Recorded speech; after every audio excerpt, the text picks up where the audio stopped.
This podcast is recorded on stolen and unceded Aboriginal land. We acknowledge the First Nations and elders of this country and join their calls for justice. Always was, always will be Aboriginal land. It's hard to believe. It's hard to believe that it's been 50 years since you left Triple J. What? That's not... No, you're confused. Isn't that what... Well, there was like an event not that fucking commemorated old. 50 years since I was Tom the youngest person Tom at and this Alex. motherfucking thing, all right? All these old fucking Yeah, hippies. 50 years ago. Whose brains have been addled by drug use. I think there were two events. It was Triple J's 50 years since Triple J launched. Thank you, Emerald. Oh, my mistake. Yeah. And there was an event, this is last Sunday, there was an event in the morning, which was organised sort of by the old guard, people who were literally there in the 70s, 80s and 90s. And then when it was Double J? Yes, launched as Double J. Yeah. Yes. Okay. And I genuinely do think I was the youngest person there at that event. And it was an absolute shambles. And the long-term effects of marijuana use were very much on display. What are the long-term effects of marijuana use, Tom? Are you sure it's just marijuana? Yeah, I guess they're probably Also, still just using marijuana. Yeah, that's probably a big factor. A lot of ecstasy jokes and jokes about people fucking in the studios. It's good stuff. Wow. Anyway, that was a shambles, but it was kind of charming. And a big was old, Anthony Albanese talking about fucking in the studios? No, well, then in the afternoon ecstasy? was the more official thing that was on the actual ABC when Mr. Albanese was there. They're like, put away the weed, bring out the coke. We can't afford coke if you work at the ABC these days. Yeah, true. Budget cuts. Have you seen these prices in this economy? In Albanese's economy? Are you serious? But he was there, the big boss. He was there. He was having a grand old time. Craig Rugastle was there, who has apparently started listening to my book, and he was hanging shit on me for being a socialist. And then at the event, he was like literally tapping on Albanese security and pointing at me going, watch this guy, he's a communist. Good. Yeah. That's as good he to know. should. You know, like your boss used to be. I'm one of those. So I'm sure that, you did what we would all want you to do, which is go up and take the fight to Albanese and ask him why the fuck he's allowing shipments of arms to Israel and is that what I'm supposed to do? Job seeker, and you're just a coward. It was free food. You were busy networking. Sorry, were you? Looking for that next ABC job. He got pretty close, and he was like talking to pretty much anyone, and I don't know, the potential. Some people were getting photos. I wouldn't have got a photo. That's my protest. So wow. I think that's pretty brave. That's really brave of you, Tom. What would you do if you're in the same room as Albanese? I don't know, glare at him and think that, like, genuinely, the last time, I won't disclose the details, but the last time I had an interaction with a high-level politician, yeah. I was like, what can I say that will cut to their soul and let them know how much I hate them? And instead, when they addressed me, I just glared at them and said nothing and, like, walked past them. Like, that's... I mean, you think I guess, yeah. I like to think of myself as a bit of a Grace Donald Tame. Trump. So yeah, it was Donald Trump. She doesn't even belong in Parliament. This woman's a disgrace. Quite literally deranged. Her thoughts are incoherent. Her arguments are nonsensical. I'm sure she'd be great fun to get drunk with at a party, but you wouldn't want to talk politics. May not survive. We're stuck with the hosts of Chapo Shithouse podcast. Serious danger to Australia.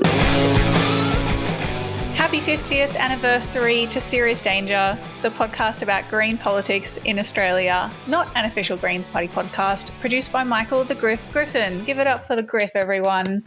Hey, hey. This week on the show, we are talking to Senator Lidia Thorpe about all things Invasion Day, First Nations justice, and of course, yes, the Greens. With you, of course, it's Tom Ballard and Emerald Moon. I'm in Mianjin, Onyagara and Turrbal country. How about you, Tom? I am in Nam and Kulin country of the Wurundjeri and Boonwurrung people. We have some new patrons to thank. We should do that before we get into it. People who have signed up on patreon.com/seriousdangerau. If this is your first time listening or you've skipped this before, I don't know. That's how we fund the show. That's how we pay Mike's wages. That's how we keep it going, and we don't do ads, and we stay independent and all those good things. $3 a month or however much you want to chip in beyond that. And people who have signed up in the last week include Matt, Wilhelmina, Mark, Coburg Pigeon Updates, thank you, Stuart, Thomas, Linda and Diana. Thanks, Gru. Thanks for supporting the show. We put out a Patreon episode this week. It was a big old discussion about whether Australia is left-wing or right-wing or in the centre, going through this recent research from Accent and Redbridge, called Left, Right, Out, big report they released, sort of finding where voters place themselves on the ideological spectrum and where they place the political parties on the ideological spectrum. Yeah, all very fake, but nerdy and fun. Yeah. Big takeaway, the Greens branding is crazy lefties. The lunatic left is very strong. You please know what I know. Yeah, we're good at branding. Speaking of branding, segue, have you got your exclusive Serious Danger merch yet from our website? If you go to the link in our social media or seriousdangerpod.com, you can find a link to buy merchandise, including what we have left at the moment is we have one shirt. If anyone wants the one shirt, I'm pretty sure it's like a dark and it's a large size. If you want a shirt and you're a large person, buy this shirt. Also, if you don't want a shirt, there are the bags that have the design by Sam Warman, the cartoonist, the Pressure Works design with a squeezed politician or a businessman or something. That's very cool.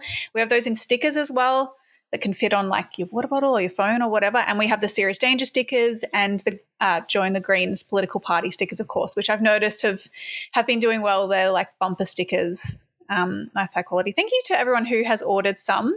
I've been sending out little orders throughout the week. And we really appreciate it. And again, all the proceeds are going back into the show. So it's for a good cause. Get involved. SeriousDangerPod.com is the place to go. All right. It's our national day of this, the greatest country on earth. Let's speak to our special guest. You can call it what you want, but it just don't mean a thing. No, it just don't mean a thing. Fuck that, homie. All right, our special guest for this week's episode is a proud Djabwurrung, Gunai and Gunditjmara woman. She's an independent senator for Victoria. She's a staunch, fierce leader and voice for the Black sovereignty movement. And she came in at number 2 in Crikey's Shit Stirrer of the Year in 2024. Clap for the Shit Stirrer. Lydia Thorpe, welcome back to Serious Danger, mate. Good to see you. Thanks for having me. Yeah, I got pipped at the post, I think, by Max. And he was well deserving, but to get an award for being a shit stirrer and getting an award for being suspended and taken out of the parliament, like they're all badges of honour. Absolutely. It's an honour just to be nominated, Well, the shit stirring continues in 2025, in case anyone was worried that Lydia was going to chill out at all.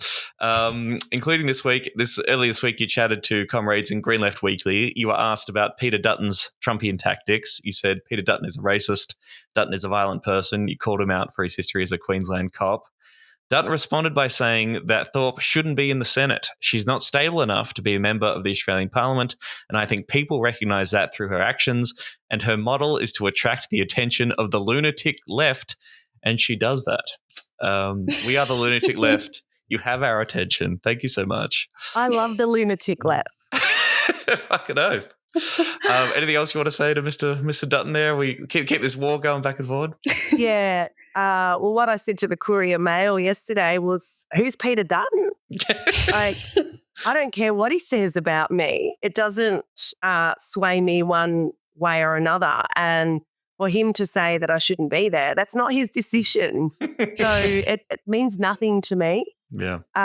And he's got to put up with me for the next 3 years. And what I also said to the Courier Mail was he needs to put up or shut up.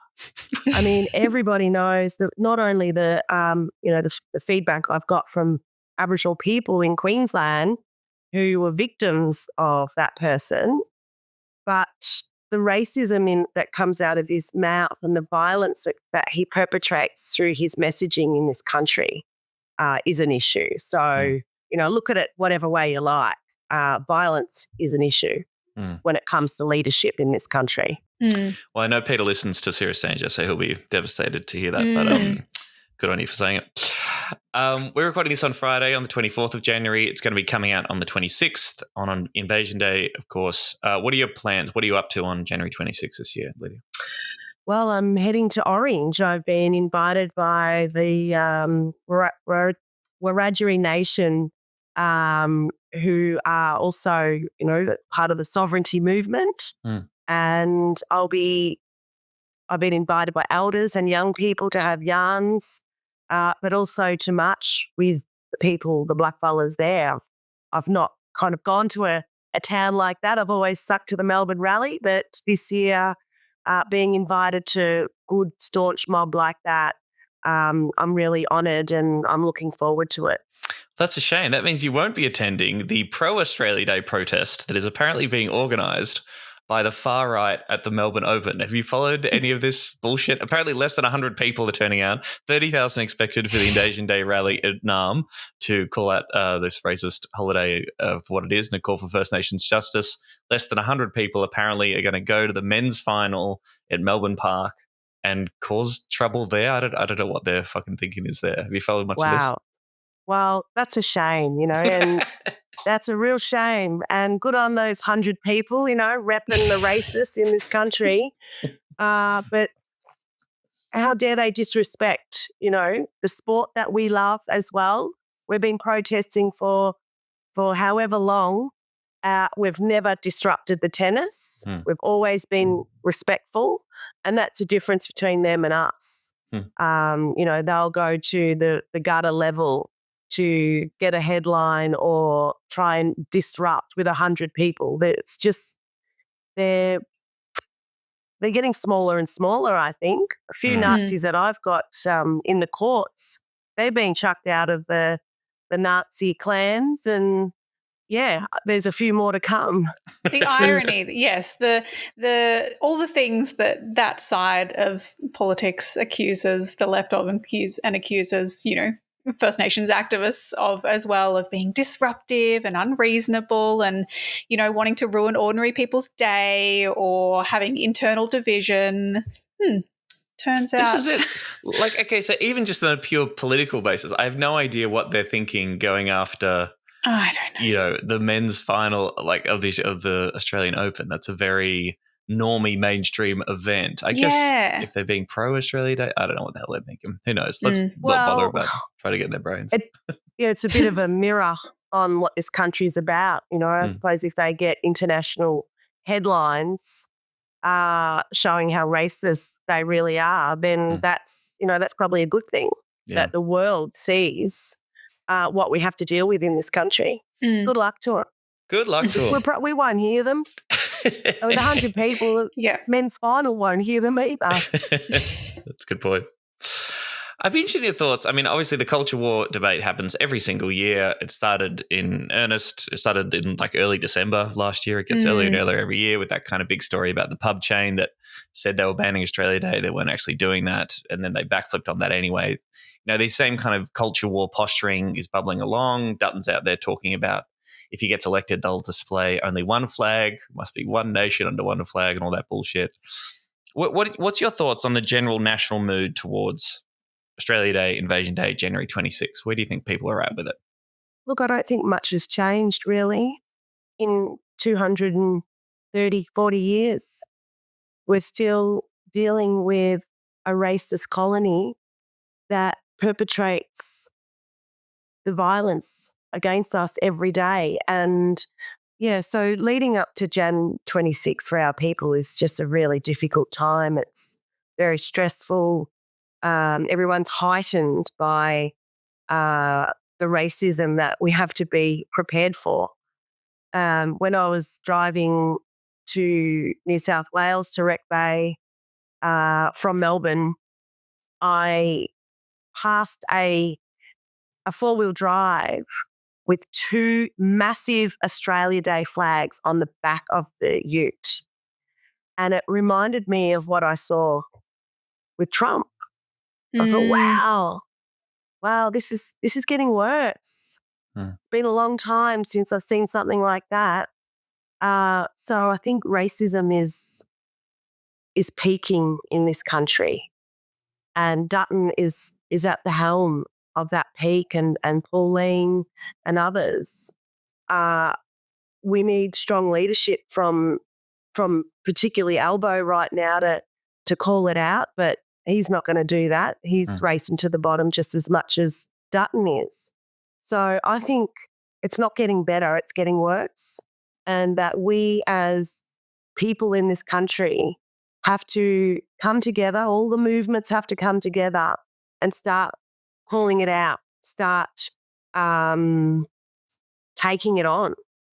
And that's what I've started to do. That's what I've always done. But in my space, we're calling out racism of these politicians that are meant to be bringing this country together.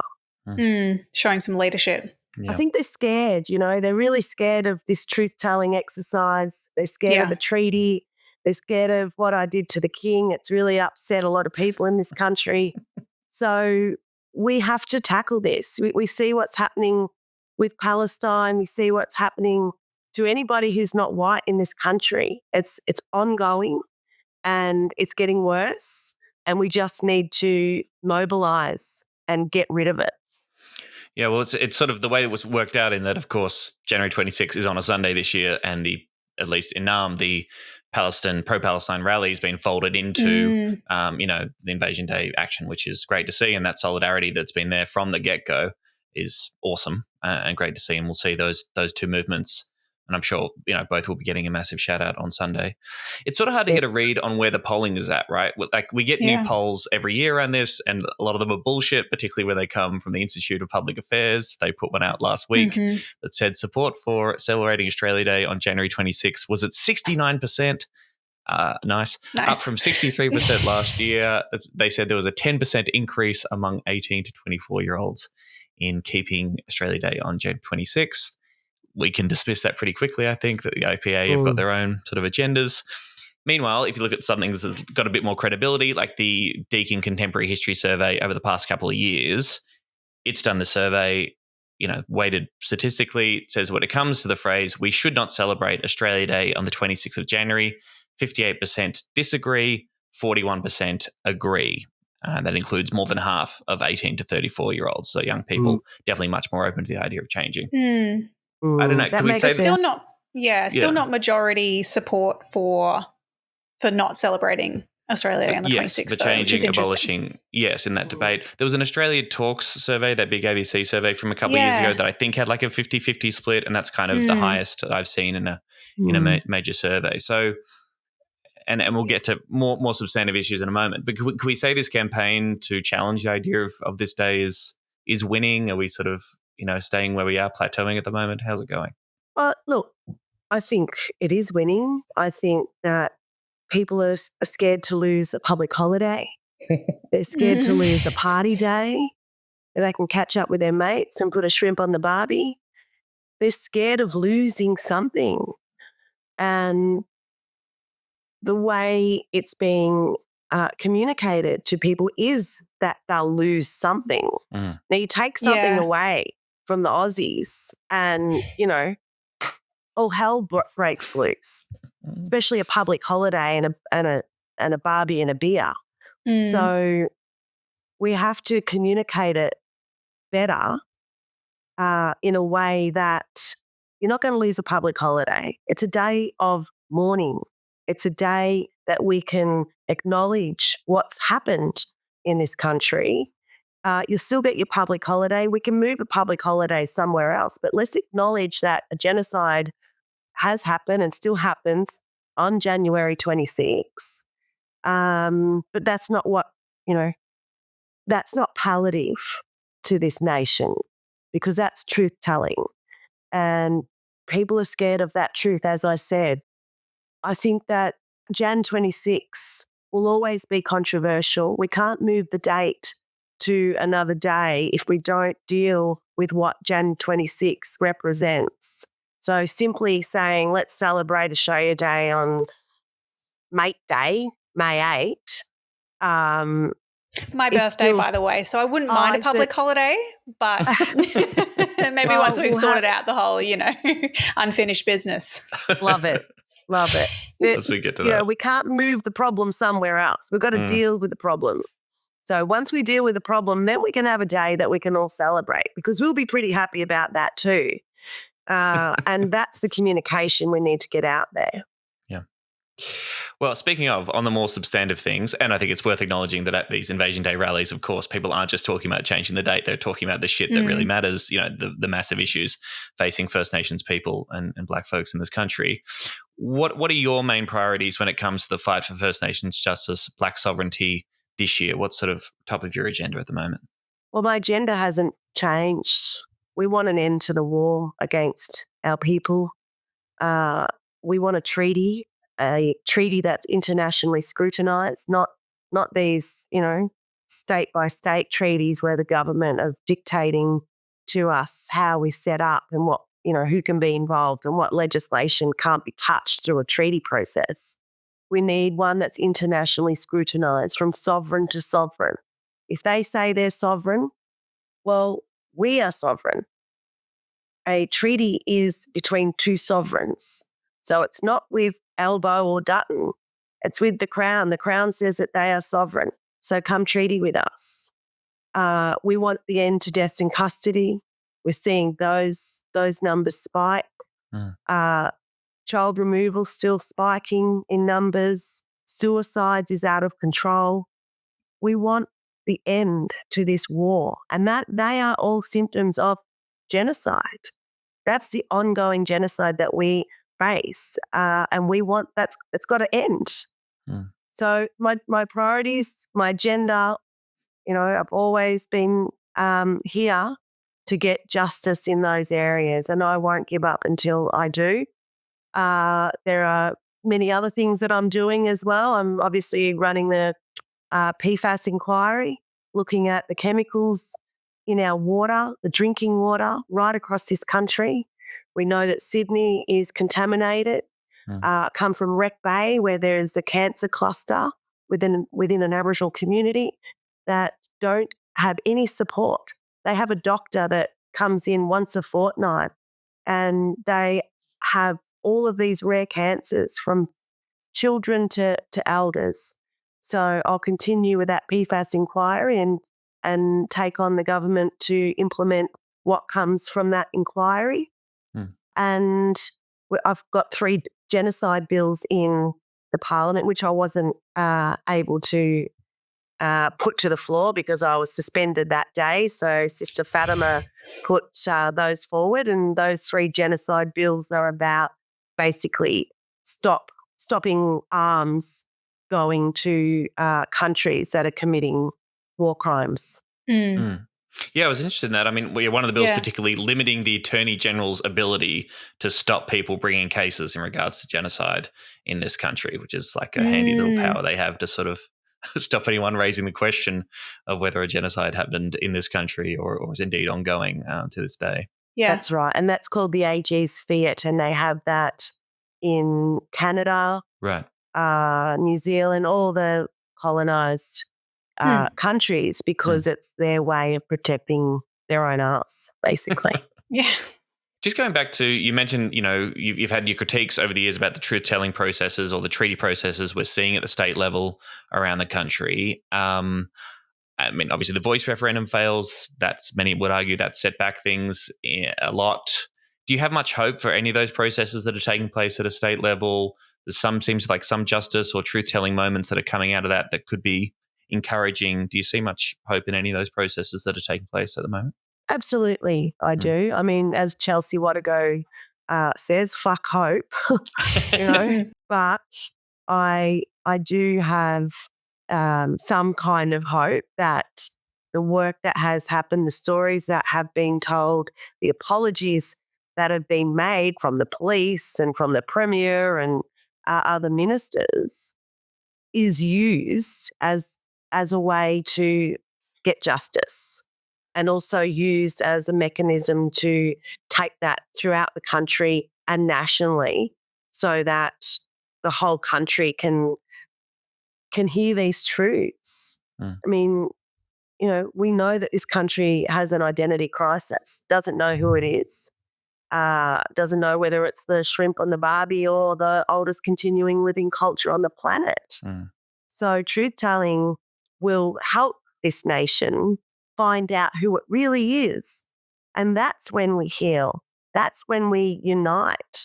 When those that are in denial of truth, which if you go to a counsellor and you start talking shit to the counsellor and you don't get to the truth-telling part of getting well, well, that's going to go on unless this country acknowledges that it's unwell and that it's got a mental health problem with its identity. If it just acknowledges and embraces what it is really about, then we will unite. And I know that in my heart, but we've got to get that other side to start listening. I've been thinking about this a lot, right? Because I think maybe I was guilty of this, but the perception of the truth-telling process as like an added extra or a nice to have as part of this quest for First Nations justice. But I think listening to you and lots of other First Nations folks, it's like, no, that's a crucial step to getting us to a place in which meaningful, serious change can then flow from. And I think that's so true because it seems like the thing you keep coming up against, we all keep coming up against, is the idea that people can reckon with the history of this country and that history means something and demands that things change in the present. And I think that was really on display what happened recently with Tony Armstrong, right? Tony Armstrong, everybody loves Tony Armstrong, for God's sakes. It's Tony Armstrong. He goes out there, puts a post supporting the First Nations Future #WealthBack campaign, which the website reads this. In the lead up to Invasion Day, January 26, First Nations Futures is calling on all people that have benefited from the ongoing colonization of First Nations land to give #WealthBack. Wealth back means to reckon with past and present wrongs and participate in the returning of wealth that has been taken. It acknowledges the economic benefit that people living in so-called Australia have gained from colonization, and is a campaign about matching people's money with First Nations-run organizations to try and do shit about the ongoing colonization and genocide. Tony just reposted it, said, reckon it's time everyone start redistributing and received a torrent of racist abuse, right? Of just like some of the ugliest shit I've ever seen, which he then reposted to kind of raise awareness, I suppose, and say, look, this is what we're still living with. But yeah, that idea that anyone living today now might redirect some of the wealth that they've gained through that history of colonization is still extremely triggering to people because they don't want to reckon with the truth, right? That's right. And again, it's taking something away from these people when they don't understand how much they've been a part and benefiting from everything that's been taken away from us. And that's not okay. Dancing on our graves on Invasion Day is not okay. We're not going to go have a party at the Shrine of Remembrance. That's what it means. And if we did that, imagine what we would cop if we were to do that. We wouldn't do that because we are respectful people. But Brother Tony, good on him for putting that out. And it's sad to hear that he got such violent feedback. I'm used to that. And when you get used to it, you kind of harden a little. But when you don't get that kind of violent feedback all the time, it can be quite shocking and it hurts. So that's just a reality of the violence that people go to shut us down and keep us where they want us as a dirty little secret. The black fellas that are on the bottom rung, they want to keep us there. And as soon as we rise up or speak up or call something out, we are the problem. We are the crazy one. We are the ones that, they want to kick out of Parliament. And who knows what they want to do to Tony after what he said and everybody else. But we're not going away. People need to pay the rent for being on stolen land. We know that the stolen wealth in this country has created created misery for us. We have nothing. They stole everything. And we want that back so that we can economically empower ourselves and self-determine our own destiny. That's all we want. And because, we're trying to get land back to be able to be economically independent through a treaty process, well, we know what governments are doing. They're selling off every bit of Crown land that they can, which includes public housing. And that's something that we should be negotiating in a treaty, including public housing. We'll look after the people in public housing. The governments won't, but blackfellas can through a treaty. And this is where people don't, understand how a treaty can bring value and not just work for us, but work for everybody in this country. Yeah, I think you're right. Like there is the kind of collective immaturity, the inability to approach this in a nuanced way from white Australia so much seems to come from a place of fear that something is going to get taken away. It's, even that, like, it feels as though people are like, well, we won't get to eat fairy bread, and I don't know, we won't have like all the things that people love about living in this country. It raises such tricky questions about national identity because it's as though they think we lose all of that without thinking of it as a process of, well, what could we gain from the 60,000 plus years that came before this? Imagine if there are all these things that you love about colonised Australia, imagine how much good shit there would be from this country before then. Like, it could be fucking incredible. But yes, people are, you're right, so scared of having things that they love be taken away. And because of our inability to reckon with the history of this country and the present of this country, the injustice festers and it gets darker and darker until it becomes harder and harder to see the light. So of course people see it as this dark thing and there's no positive edge to it. It really is this vicious cycle, I think. That's right. And what I said to the Courier Mail yesterday, which they didn't print, was, there's massacre sites right through this country. Wouldn't you want to know if you're living or working or your kids going to school on a massacre site? Because if we're working or living on a massacre site or going to school on a massacre site, well, bad things happen. So wouldn't your family want to know if you bought a house on a massacre site? And that's truth-telling. That's understanding the land that you're on. Yeah. What happened on that land that you're on? And that's what this country needs to know. That's what every person in this country needs to know. Where do you live? What happened on that very land before white man come or when white man come? So it could be something really beautiful that you might learn, or it might be that, blackfellas were shot, dead, poisoned in that creek right there.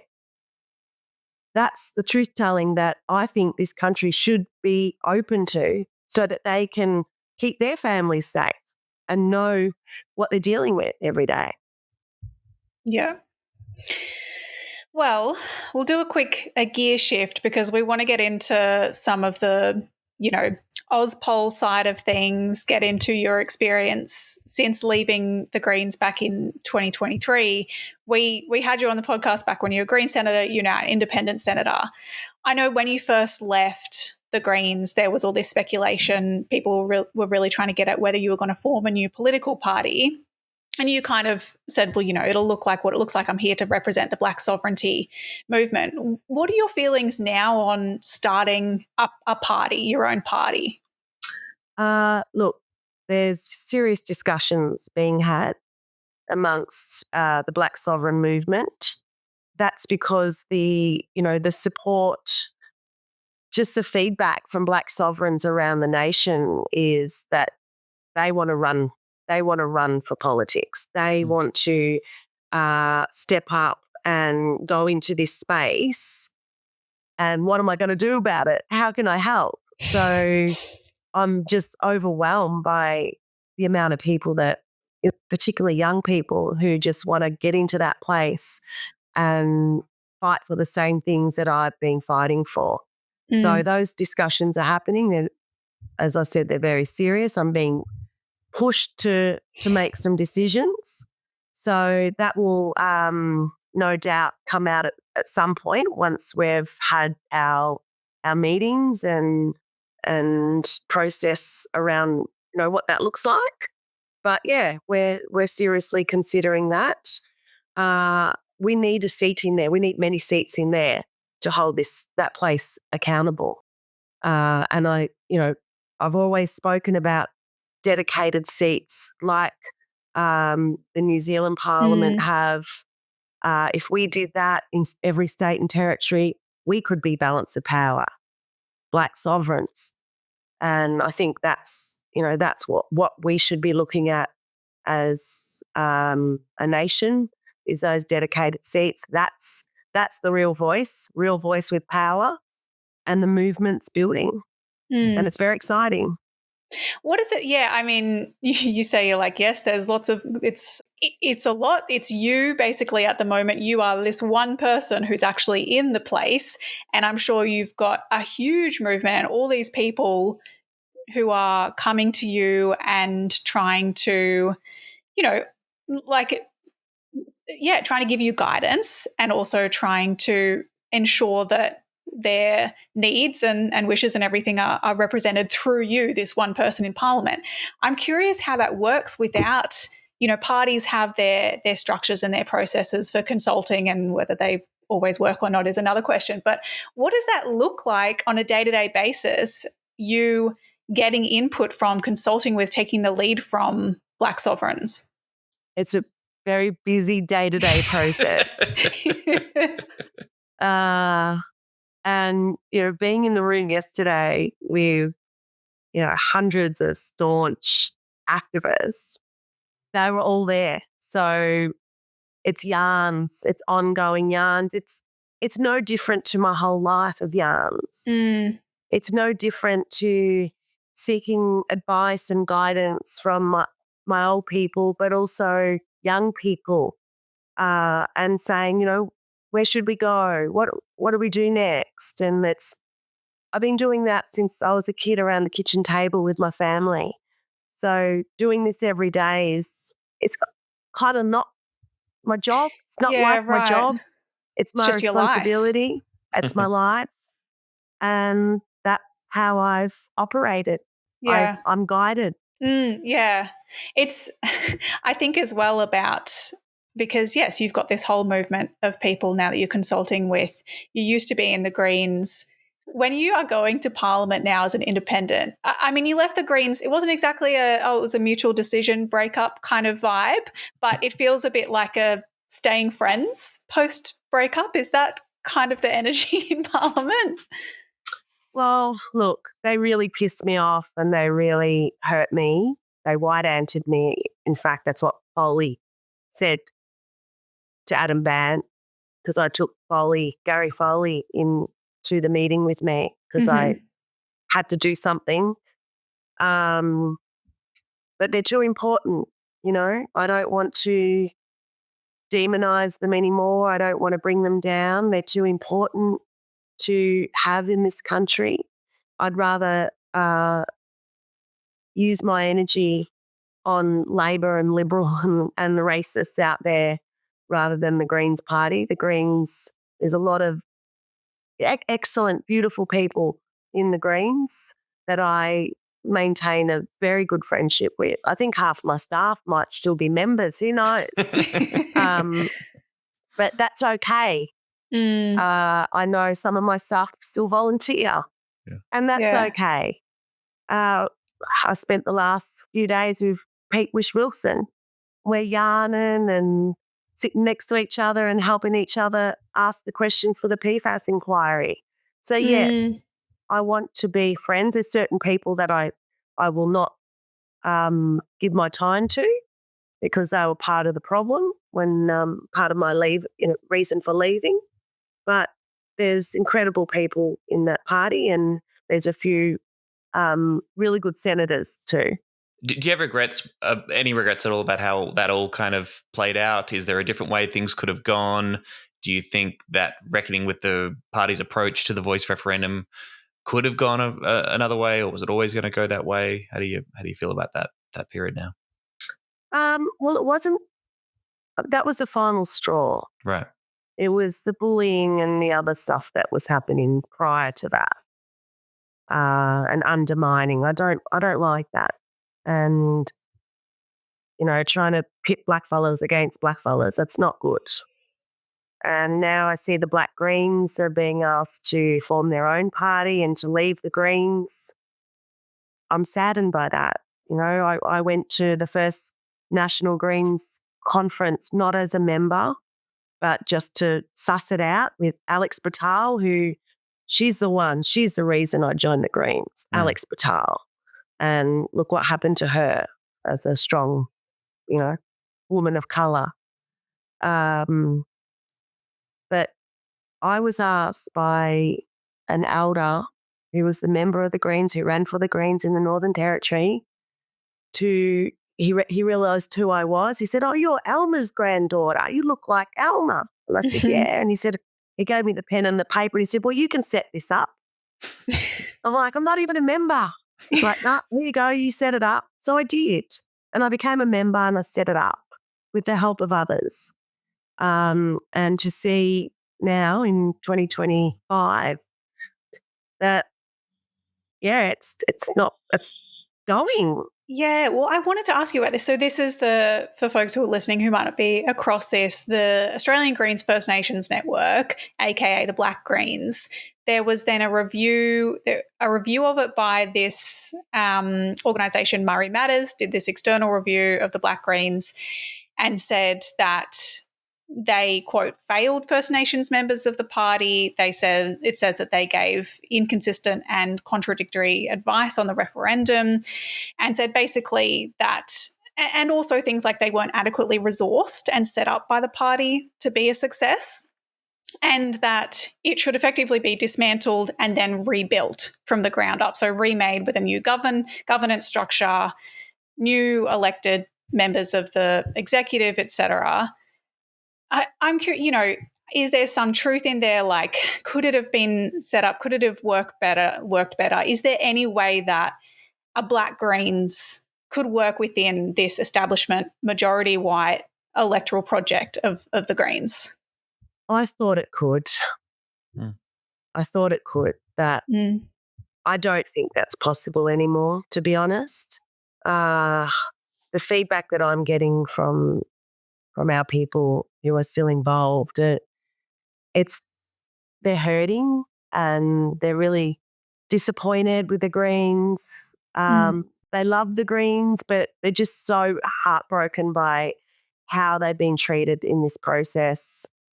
And it is a very white party with very white structures. And, you know, we were always just kind of we're just tacked on at the end all the time. We weren't taken seriously on agendas, on national councils. And, you know, the Blak Greens caucus, if you like, were very strong, opinionated. They were the activists. So if you want some nice little black fellas, then maybe poach them from the Labor Party because they'll sit there and nod to gas, to coal, even though it destroys their land.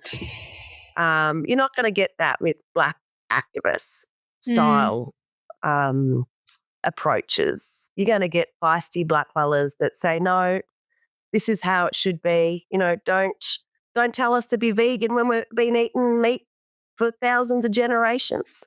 I mean, that's just a one little example that the pressure of being black in the Greens is big. I always thought it was, it's an ironic, like in some ways funny little microcosm of what it looks like to try to retrofit white structures to incorporate black voices and black input. And, the irony of the fact that a lot of this conflict kind of peaked around the voice referendum when the voice to Parliament, I think a lot of people foresaw a similar issue that if you don't have a treaty and you're not kind of starting from the ground up and you then try to retrofit it and just kind of put something on top that gets the black input, it is hard to see how it could work. And it would be, and perhaps will be, really interesting to see if and when a black sovereign movement forms its own party, as you've been talking about. How do you build something from the ground up, a party from the ground up that really works for black people in this country? Self-determination. It's got to be self-determined by arts for arts. Can't be self-determined by, white fellas making the decision for us. That's why it doesn't work.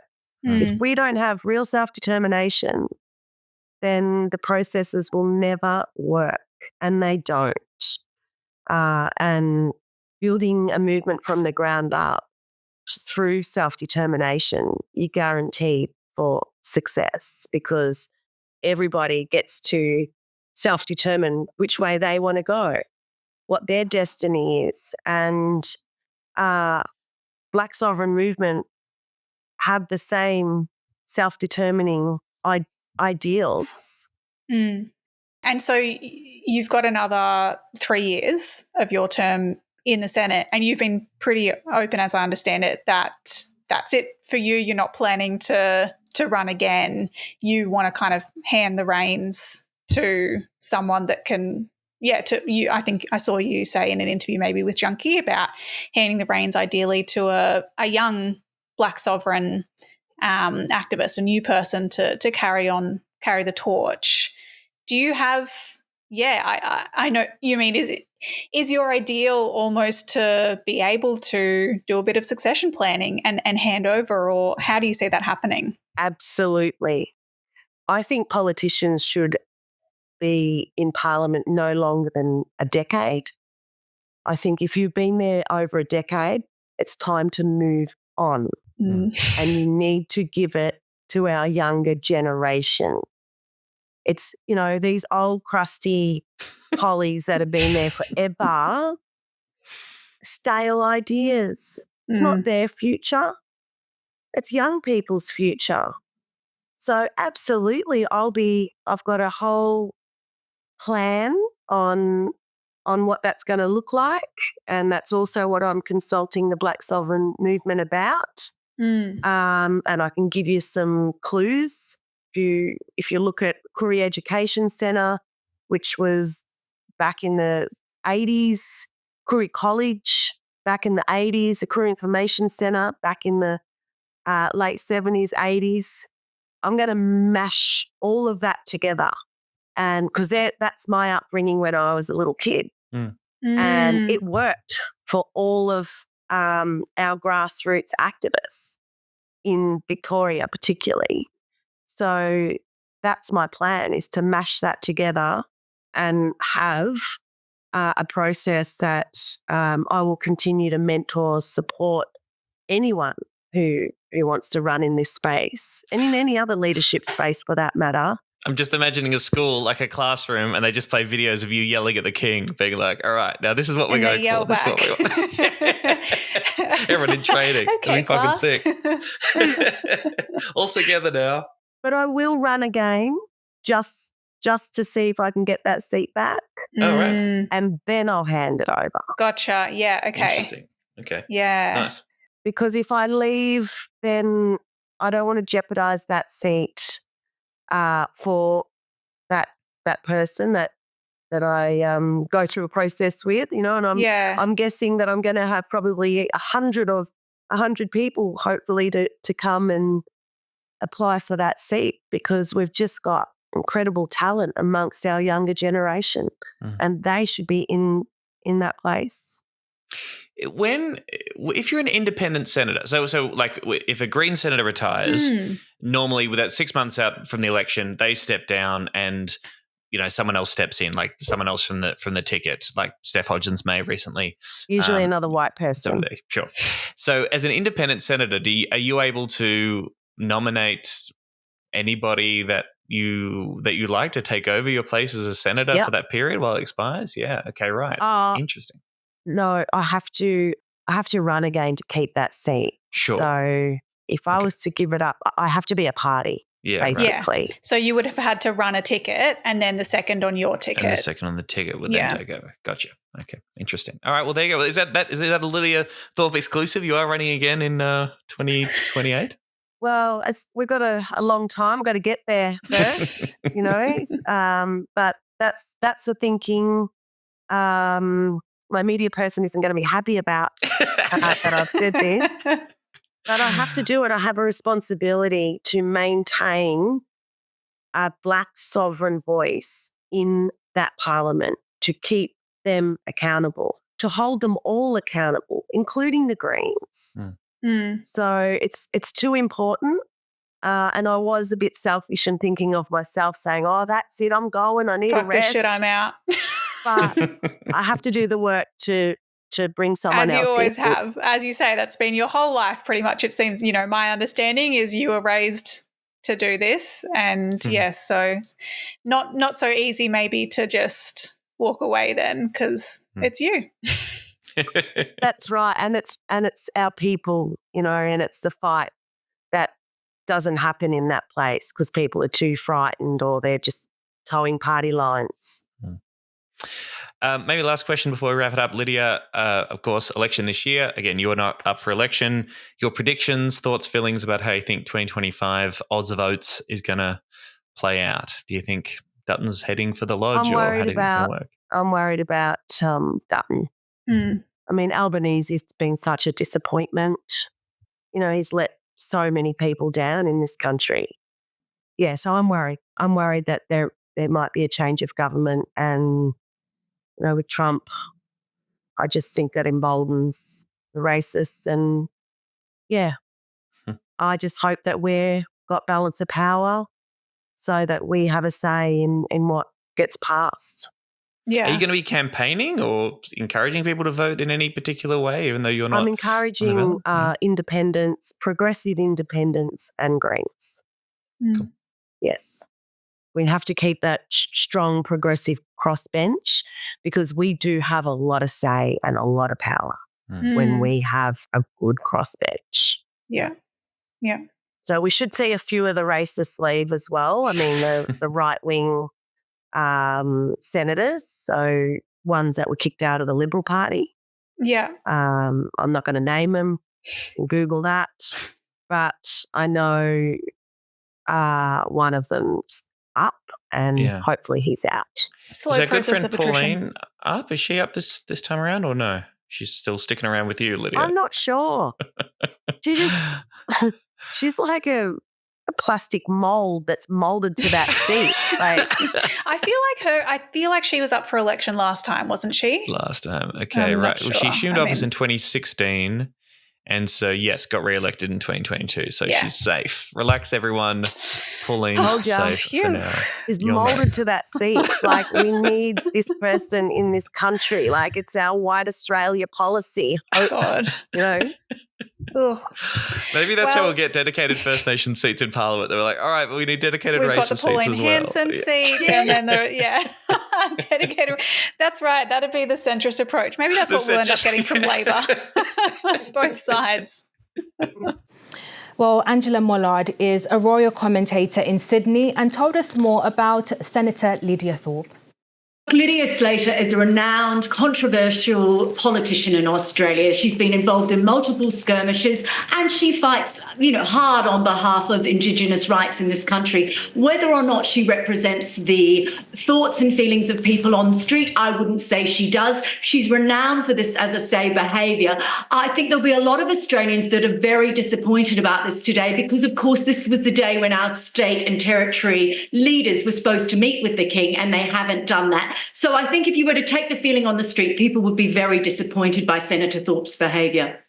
I think people in Australia are really keen on seeing the King. They want to come out. They're very supportive. As you might remember, Lydia, every week on the show we do a call to action, something that people can do, something that's concrete, whether it's giving money, going to an event, something like that. Do you have a particular call out for people to take action this week?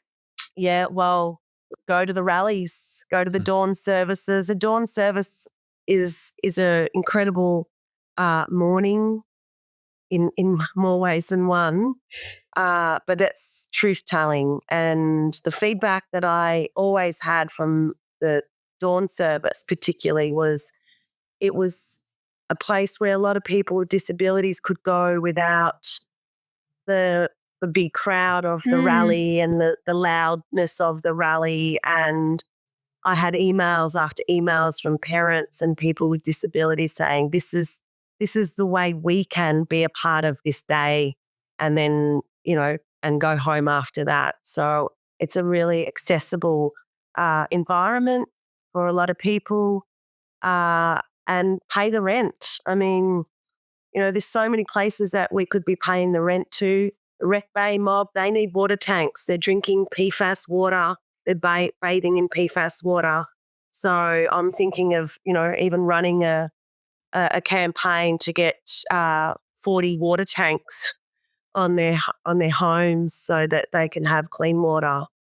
We need to think outside the box and look around and see which communities are struggling. They're all putting up those GoFundMes, so you can also pay the rent by those. And stand with us in solidarity. Yeah.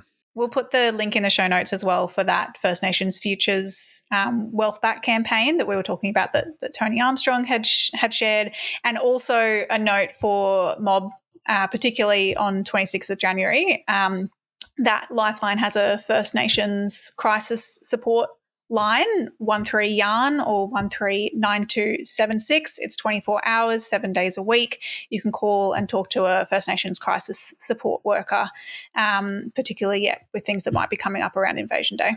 Absolutely. Stay strong, everybody. I mean, it affects a lot of people. And I just want to say the Black Sovereign Movement, you can donate to the Black Sovereign Movement. We use that money to get members to Canberra to protest and maintain the pressure. So thank you. Thank you, Lydia. Great to talk to you again. Thanks for joining us on Serious Danger, and good luck for the rest of this year. You too. Serious Danger Australia.